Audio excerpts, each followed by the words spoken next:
আসসালামু আলাইকুম। আমি আব্দুল্লাহ হৃদয় পড়াশোনা করতেছি Manarat international university law department. তো আমি আমার ফার্স্ট ইয়ারে এসে আমি ল রিলেটেড কি কি জানতে পারলাম এগুলা আমি আপনাদের সাথে এখন শেয়ার করার চেষ্টা করবো ইনশাল্লাহ।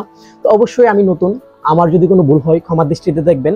তো আজকে আমার আলোচনার টপিক হলো বেসিক ল। আসলে বেসিক ল জিনিসটা কি আমি এটা আলোচনা করবো, আজকে সংজ্ঞা আলোচনা করব, বৈশিষ্ট্য আলোচনা করব এবং সম্পর্ক, এবং কি এই বেসিক ল দিয়ে আমরা কি করব, আমাদের কাজ কি এটা নিয়ে আলোচনা করব। তো আজকের ভিডিওটা শুরু করা যাক। তো আজকে বেসিক ল নিয়ে যেহেতু আলোচনা করব, আমাদের জানতে হবে যে আসলে বেসিক লটা আসলে কি।